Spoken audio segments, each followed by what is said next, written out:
Nako, heto na po mga kabayan, tatlong bugok, suplak kay Marcoleta. Nako, Senator Marcoleta Romesbak na. Sinuplak si Soto, Lacson at Ping. Ayan mga kabayan, tinawag na mga miyembro ng Bendalo. Nako, yan po mga kabayan ang ating alamin at bibigyan ng reaksyon sa video ito.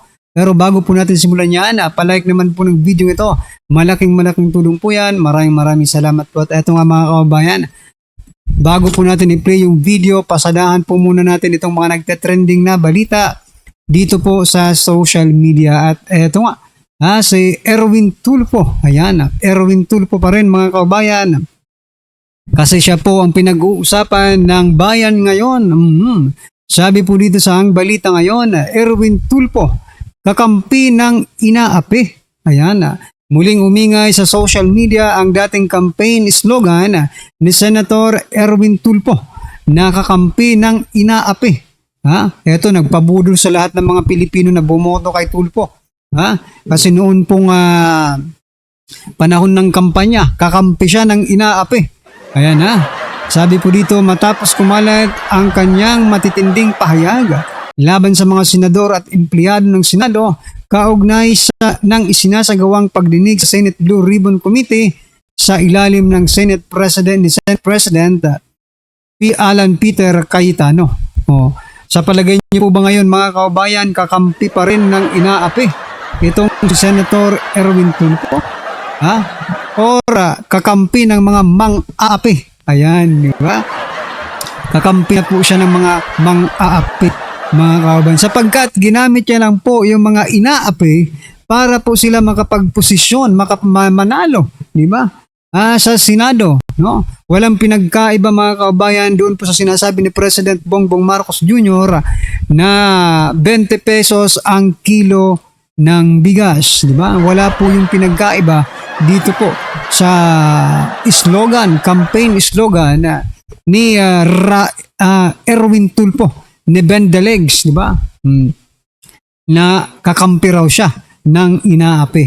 Ayan mga kababayan, ito pong naging komento ng ating mga kababayan patungkol dyan. Sabi po dito ni Amara Sidon, kakampi ng mga demonyo, aray ko po. Paldo. Tang inumog gago, sabi po ni Jay Sibulan. Ayan mga kababayan, iba talaga basta nakarobos ang tapang. Kakampi ng mga nagbigay ng mali-malitang pera ng flood control scandal. Tama ka nga, ayan, may tama ka. Sabi pa po dito ni Honya J. Dati kakampi ka ng mga inaapi pero ngayon kakampi ka na ng mga trapo dahil sa isa ka ng trapo. Hashtag Erwin Tulfo. Ayan mga kababayan. Aping-api na mamamayan sa taas ng mga bilihin, wala pa silang ginagawa. Correct, diba?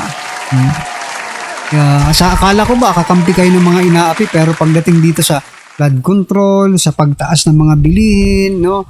Wala kayong imake, mga hinayupak na yan mga kababayan, nabudol kayo. Kasi ako hindi ko naman po binoto ang hinayupak na yan mga kababayan.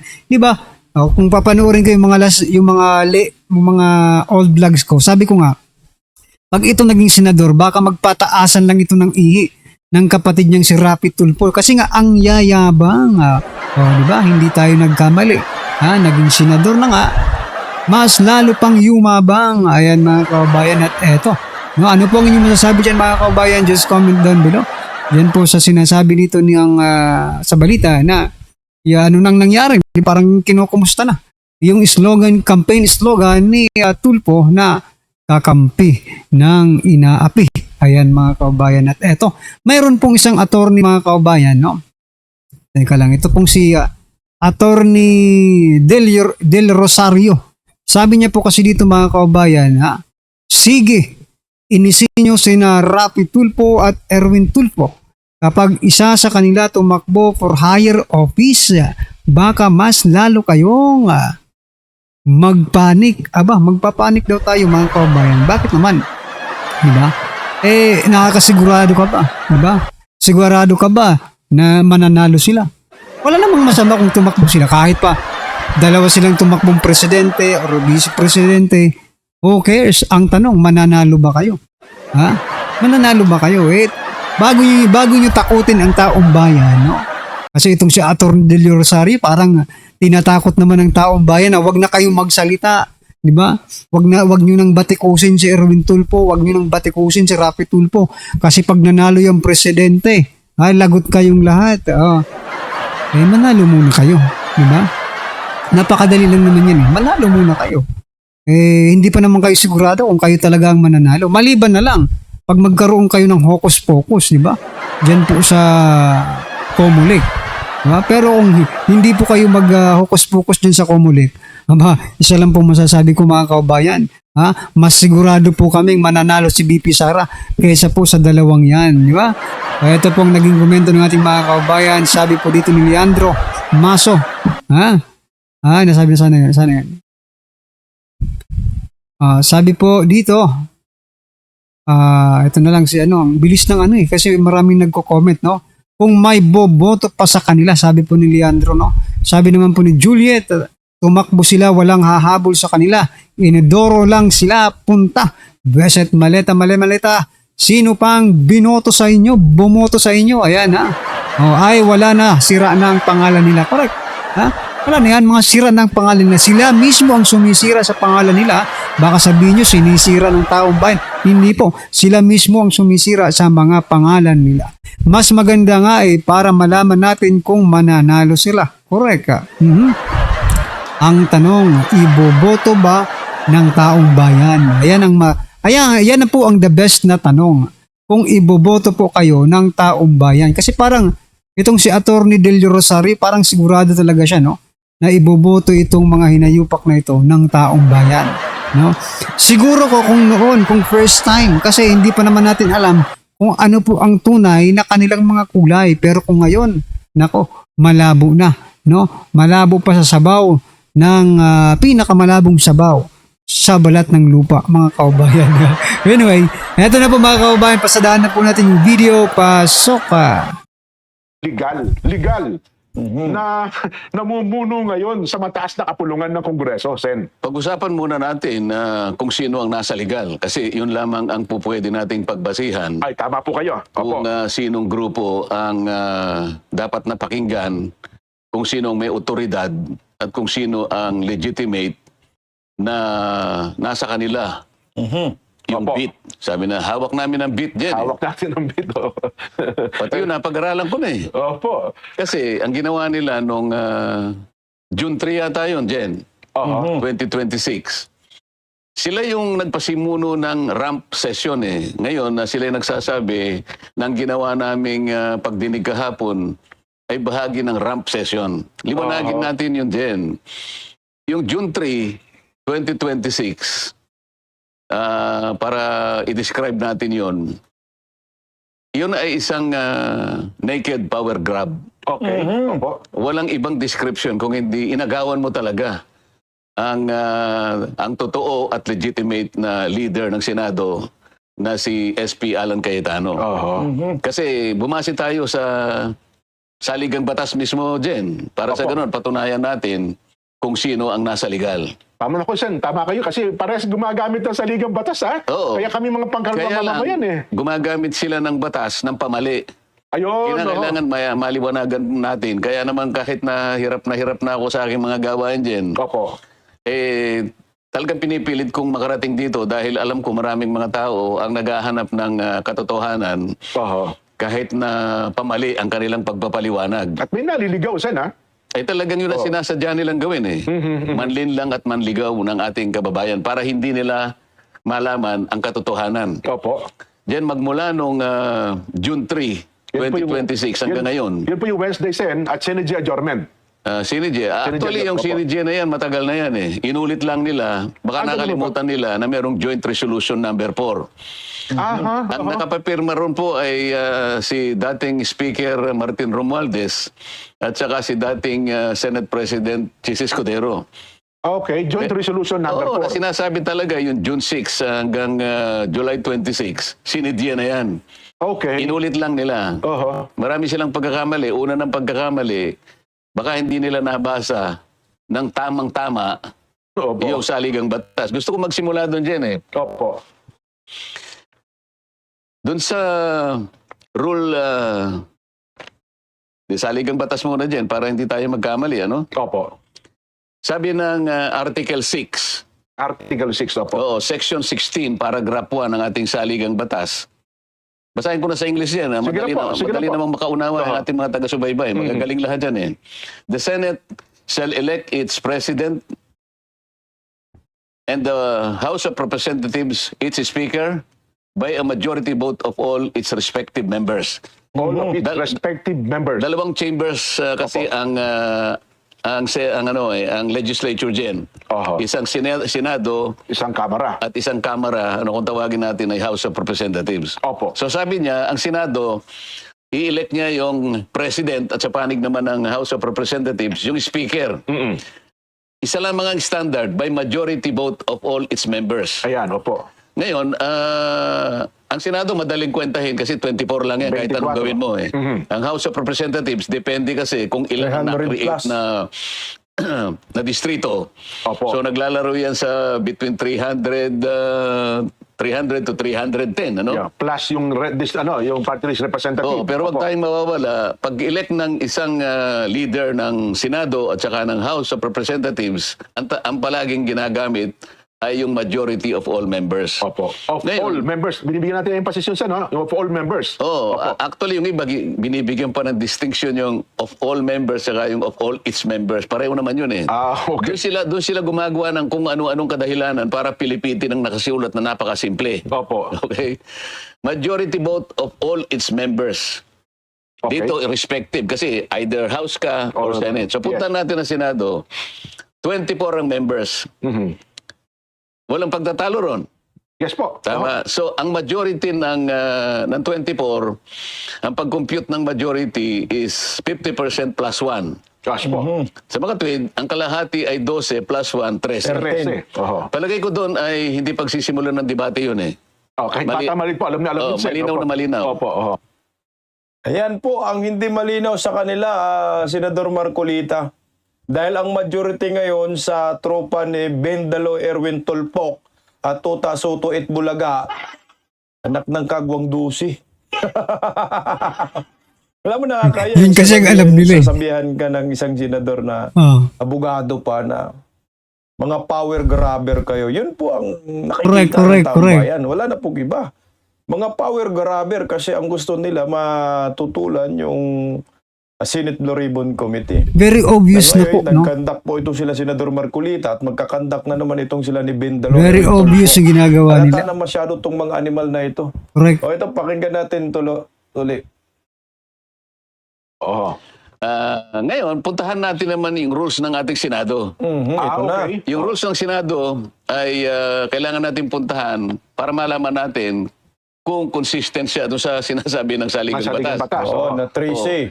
Nasa Rule 2 naman ito, Section 1 dyan. Ano? Opo. Senate rules na po yan, ha? Senate rules na to. Yes po. Rule 2, Section 1. Sabi niya, the Senate shall elect in the manner herein provided a president, Opo. a president pro tempore, Okay. a secretary, and a sergeant at arms. So yung apat na yung posisyon, oh. These officers Okay. shall take their oath of office before entering into discharge of their duties. No. Punta tayo ngayon sa Section 2. The officers of the Senate, binanggit ko na sa iyo kanina, yung Yes, apat, the Senate, the Senate President, pro tempore, Senate pro tempore, Secretary, Sergeant and at Arms. Sergeant at Arms. Sabi Opo. niya, the officers of the Senate shall be elected by the majority vote of all its members. Under the term of all its members. So pareho rin, sabi niya, by the majority vote of all its members. Opo. O ede, paano ngayon yan? 24 ang senators. Oho. Sa mga tweed, mapa saligang batas, mapa sa tuntunin ng Senado, nire-require na ang pag-i-elect ng mga opisyalis ng Senado, ito at the beginning, itong apat lang, ay sa pamamagitan ng majority of all its members. Ayun. Tracy. Ngayon, na-compute na natin kanina, ang majority ay 13. Yes po. Kung sa Senado ang pag-uusap. Senado. tama kayo. Ngayon, ang sinasabi nila Isipin mo, pinagtibay ng dalawang branches ng ating gobyerno na ang dapat ay majority ang bilang para magkaroon ng quorum, magpapalit ng komite at liderato. So ang majority, ang sabi ng korte, 1987 Constitution, no, at ang sabi rin naman ng Senado, Legislative Branch, ay 13. So hindi po pwedeng mabago lamang nito ng tropa ni Bendalo at Bulaga. Tuloy. Ngayon, dahil 12 lang sila dyan eh. 12 lang sila nung sila'y gumawa ng mga actions na nag-elect sila ng Senate pro tempore. Opo, noong June 3 ho yan. Naganap. O, Opo. President pro tempore. Opo. Pagkatapos nag-elect sila ng acting Senate President. Nag-elect sila ng Sergeant at Arms at nag-elect sila ng Secretary. Ngayon, dahil 12 lang sila, nangangatwiran sila dyan at ginagamit nila yung isang jurisprudence. Ito ay yung Abilino versus Cuenco. Ayan. Oo. Akalain mong itong jurisprudence na ito dyan, 1949 pa. So 1949, under 1935 Constitution po ito. Oo, 1949. Opo. Alam na alam ko dyan, 1-year-old ka pa lang nun. Abi, Diyan mo, naglalakad-lakad na po ako noon. Ginamit kasi doon dyan na ang quorum o yung nananatiling parang majority Opo. na mag-i-establish ng quorum, 12 lang. Aha. Dahil nung panahon na yun, Nagamat noon pa yun, 24 din po, Senador. 24 pa rin. 24 din, oo. 24, 1949 hanggang ngayon, 24 pa rin. opo. Kasi sa 1935 Constitution, 1973 Constitution, hanggang 1987 Constitution, nananatiling 24 ang 24 bilang na po ang senador senador. natin. Yes po. Ngayon, nung panahon nila, itong Abilino versus Cuenco, yung isa sa kanila ay nasa ibang bansa. Kaya, Wala ang total na bilang na pagkukunan mo ng majority ay 23 lang. Opo. Sa mga tweed, sa 23, ang magiging quorum mo dyan ay ilan? 12. 12, pwede na. Opo, Kasi oo. 23 divided by 2, alam mo na, di Opo. ba? Oho. Pero ano pa nga yun pwede pa nga yung ilaban Pero yung Quinco versus Avellino, ang sabi ng Supreme Court doon, hindi kami nakikialam daan sa pag-i-elect ninyo ng Senate President, pero sinabi po nila yung 12 daw ay majority na yon. Pero pwede pa rin i-contest Kasi ang liwanag tingnan mo 23 yung tira, i-divide mo by 2, so 12.5. Wala namang 12.5. So merong 12. So yung 12.5, pwede mo i-run off sa 23, 13 pa rin ang majority. So, kailangan pa rin ng 13. Pero, ewan ko bakit nagamit ngayon ang 12 kasi wala namang 12.5. Si run-off dapat 13 pa rin po. Tuloy Oho. Sa mga tweet, tama lang, dahil sinabi ng Korte Suprema na tama yung ginawa nila dahil yung isa sa kanila ay wala sa jurisdiction ng Pilipinas. Okay? Opo. Ngayon, hindi nila ngayon, ginagamit nila ngayon yon. Oo. Sabi namin, mali yun. So bukod doon, may ginamit din sila na isang sesyon na noon ay pinangunahan ni Senator Drilon. Opo. Noong panahon naman na sila ay nakapag-establish ng quorum na 12, 2015 nata yun, Sen, ano? 2015 yata 2015, yun, opo. pero nasa record, 4 naman na senador ang nasa ibang bansa. Aha, Sa mga tweet, Oo. 24 minus 4, Jen, Opo. ilan yon? 20. O ano yung majority o ano yung quorum Oho. ng 20? 11. 11. Eh may 12, di lalong maganda. Sobra, opo. Oh, anong ibig sabihin nun? Ginamit ni Franklin Drilon yung jurisprudence ng Abilino Cuenco. Yun ang kauna-unahang application nung kaso ng Abilino versus Cuenco. Oho, 2015, 1914. Kabisado niya yun dahil abogado siya. Yes po. Diba? Tama naman yun dahil ang doktrina na establish kapag ka ang isang senador ay wala sa Pilipinas, Ayun, oho. siya ay outside the coercive jurisdiction of the Senate. Nasa ibang bansa. Maalala mo, sa rules ng Senate yan, para lang magkaroon ng quorum, pwedeng pa-aresto yung senador Oho. para lang magka-quorum. Opo. Kaya coercive yun Pag inaresto ka, coercive yun Coercive, yes, oho. Halimbawa, kung talagang pinipilit mo lang na talaga na ayaw Magkaroon talaga ng quorum. mo dumaloy, nandun ka naman. Oho. pwede kang arestuhin ng Sergeant at Arms sa pamagitan ng order ng Senate President para lang magkaroon ng quorum. Nasa rules namin yun eh. Okay, oo. Ngayon, kung apat yung wala sa Pilipinas, paano gagawin mo? Kung nasa abroad eh. Di ba? Opo. O walang coercive power ang Senate para iharap sila nung panahon na yun. Oho. Ayan, noong 2015, na ito tuloy. So yun mga kababayan, ngayon mas naliwanagan na po tayo, no? Dito sa mga nangyayari dyan sa Senado, mga kababayan. Anyway, ano pong inyong opinion, reaction patungkol po dyan? Just comment down below mga kababayan. At syempre, huwag pong kalimutang i-like ang video ito. Malaking tulong po yan. Maraming salamat po.